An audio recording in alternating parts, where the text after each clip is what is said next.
Hi there. Welcome to your second last course video. I hope you're well this week. Before we proceed to the 10th chapter of James Cone's God of the Oppressed, let's review. Our module thesis is Bonhoeffer and Cone demonstrate a mode of Christian empathy necessary for our own ecclesial experience. Now, in the prior video, you did two very dense things broken up into several stages. First, you analyzed Williams's portrait of Abyssinian Baptist Church, the church Bonhoeffer attended in Haarlem, in terms of its ultimate effects on his former ethnocentric worldview. Second, you examined the ways in which, according to Williams, Bonhoeffer's experiences in Haarlem prepared him to see clearly the threats posed to the church and to German society by Nazism after his time in the States. That second part concluded just now, with Williams meditating on Bonhoeffer's view of Jesus in light of Haarlem. In light of all that, in this video, we'll engage James Cone's ideas about reconciliation between black and white folks. That engagement will take 5 discrete forms. First, you'll interpret Cone's understanding of the objective reality of reconciliation. Second, you'll examine his paradigm of the subjective reality of reconciliation. Third, you will synthesize or unify those two modes of reflection by examining what Cone thinks reconciliation looks like writ large. Fourth, you'll evaluate Cone's motif of repentance in terms of white folks repenting of our racism. Fifth and finally, you'll connect Cone's ideas of reconciliation and repentance to both Williams's analysis of Bonhoeffer and to Volf's reflections as well. Ready? Ready, steady, go. Let us begin with our first goal, your interpretation of Cone's study of the objective reality of reconciliation. According to Cone, this paradigm is God's all-embracing activity of redemption. Indeed, this is the activity in which God is engaged at all times, for God is always saving, recreating, making things new. Cone asserts, as you can see on the slide, reconciliation is not a human quality. It is a divine activity that embraces the whole world. End quote.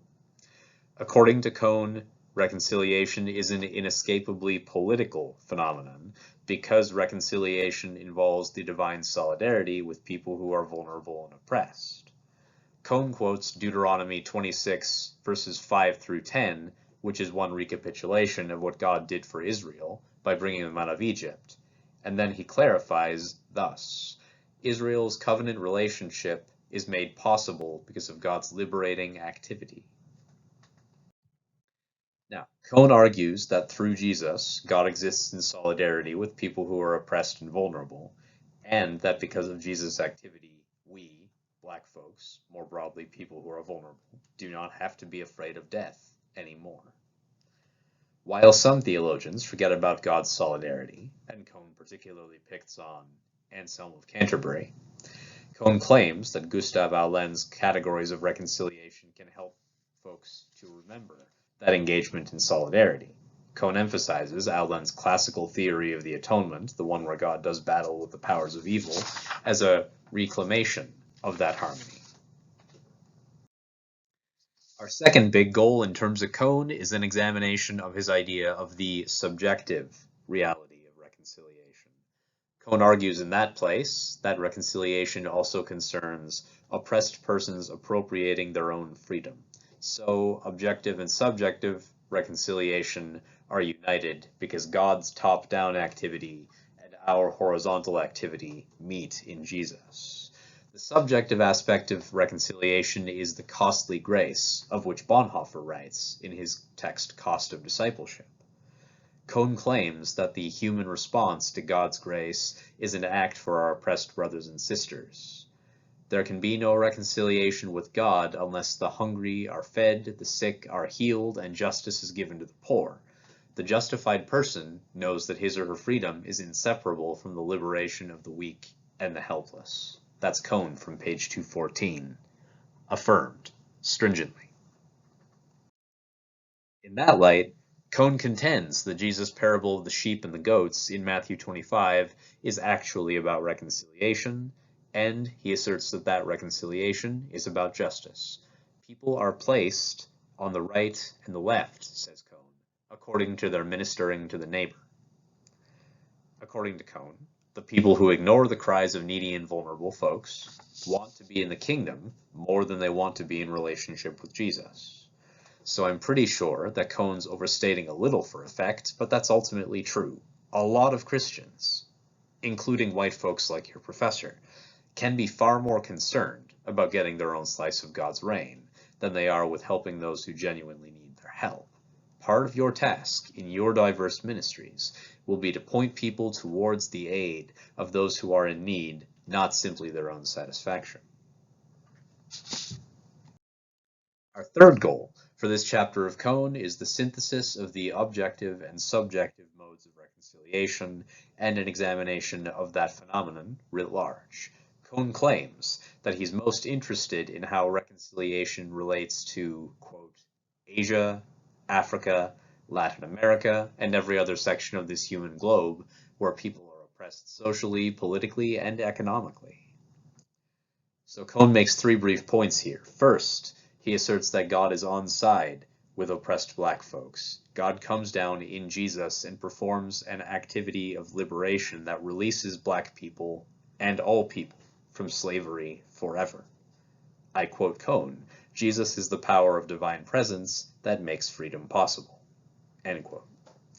Second subpoint, Cohn performs a theological takedown of his colleague Diotis Roberts and his concept of reconciliation because, Cohn claims, Roberts is only repeating an assimilationist framework palatable to white folks. So I don't know Dr. Roberts, and I've never read his work, but I think that's fair.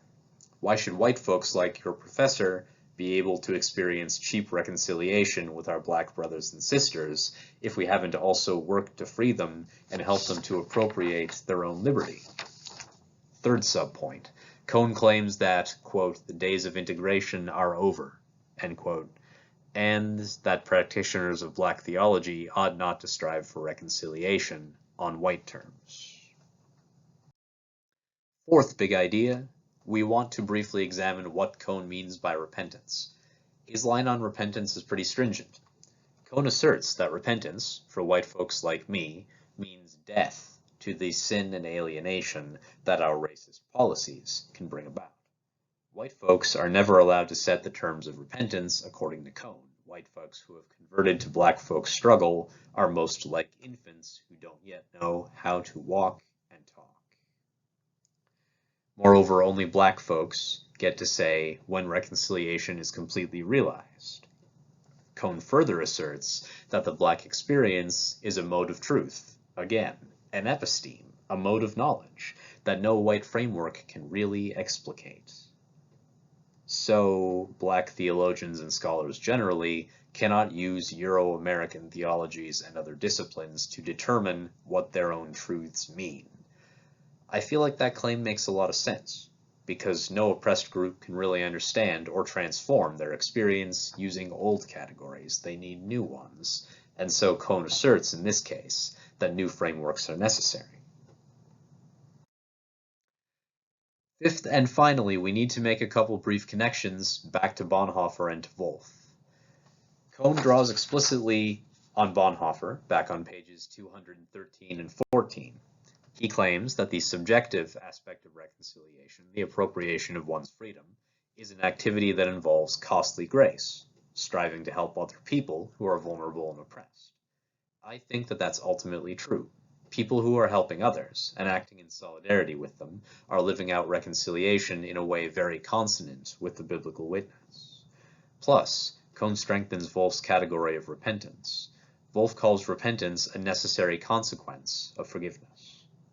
Cohn amplifies and reinforces Volf's category by making concrete the self-abasement that white folks have to actualize in order to really live out full reconciliation with black people here in the States or anywhere. Some of these are hard things for me to hear as a white guy, but it is indeed necessary. I recognize, as a white man with a fair amount of authority and a vast amount of privilege, that reconciliation with my brothers and sisters of color isn't really up to me. I can only join in their struggles, your struggles, insofar as you will allow me to. And most of the time I'm pretty content with that role. This is a good spot to stop, one last time and recap. Our module thesis this time has been Bonhoeffer and Kohn demonstrate a mode of Christian empathy necessary for our own ecclesial experience. In this video, you've done 5 short but very necessary things to clarify that thesis. First, you've interpreted Kohn's understanding of the objective reality of reconciliation. There it is. Second, you've examined his paradigm of the subjective reality of reconciliation. Third, you've synthesized those 2 modes of reflection by examining what Kohn thinks reconciliation looks like writ large. Fourth, you've evaluated Kohn's motif of repentance in itself. And fifth and finally, you've connected Kohn's ideas of reconciliation and repentance to both Williams's analysis of Bonhoeffer and Volf's reflections on repentance in his own work. Thank you. This has been a great class to be part of. When you're ready, please go on to your final, very short video.